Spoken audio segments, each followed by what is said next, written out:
guys, and welcome back to another Flintstones review. So today we are reviewing the episode Alvin Brickrock Presents. And yes, if that name sounds vaguely familiar, it is a play on Alfred Hitchcock. Oh gosh, I knew with a title like that going in, I was like, why does that seem familiar? And it very quickly makes itself known. That I was like, oh, I get it. Okay. Gotcha. Alright, so we start out, and Fred and Barney are hanging out at Fred's house and everything. Wilma's making dinner. I think Betty's around somewhere, and they're talking about how they're gonna watch the big fight tonight, and da-da-da-da-da. They're like, I didn't know a fight was scheduled for tonight. And they go pull up their chairs by the window looking at the neighbor's house, and they're like, but what are you doing? The TV's over there.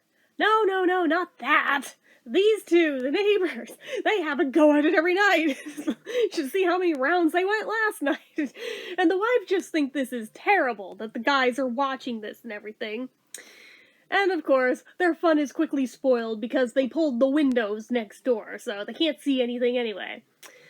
So they're all sulking over that, and they're talking about just how horrible it is that quiet, soft-spoken little man gets pushed around by the wife so much, because initially they're like, I can't imagine him being a wife-beater or anything, and yeah, no, if anything, it's the other way around, but next thing you know, there's a knock on the door. And it's him, and he's drawn as like a teeny tiny version of Alfred Hitchcock.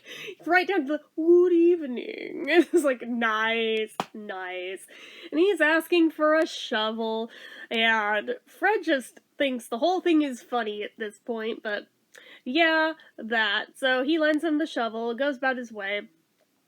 Mind you, the very, very start of the episode, Fred was paying the newsboy for his newspaper subscription, as well as, like, the murder mystery novels that apparently this kid is writing and just giving out to people that's on his paper route that want to read it. Yeah, so these books make Fred more than a little paranoid, especially when it's made known that, there's a killer on the loose that goes by, I forget what the name is, but it wasn't that far off from Alvin Brickrock. And while the description itself mostly doesn't fit, it could if he were in a disguise. But the distinguishing feature is the way he says good evening. They make it known that he's very dangerous, and how several of his wives have gone missing.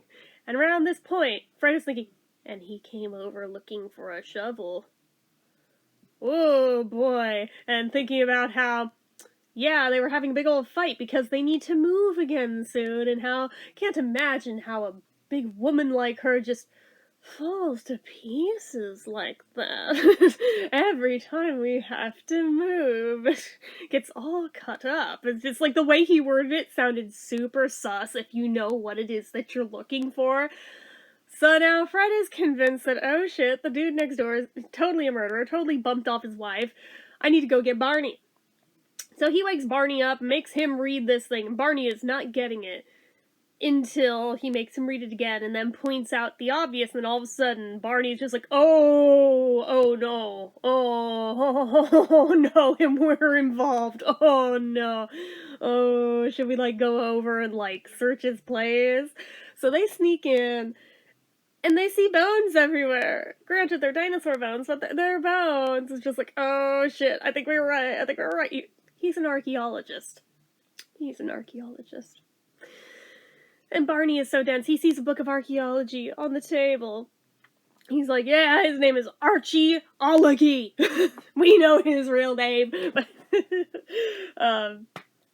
Anyway, Alvin walks in on them and wants to know what they're doing in his house.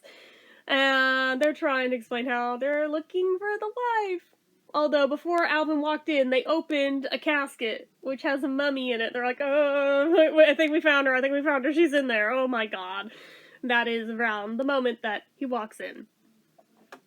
So, Alvin's still being sus as all hell, but he's trying to play dumb, and explain how he's an archaeologist, this, that, and the other, and how he recently made a very important discovery. Would you like to see my little secret? And they're thinking, oh god, what is this? and he uncovers a bird cage with what looks to be a piranha bird hybrid. Yeah. Yeah, and it is exactly that. It is a man-eating flying piranha.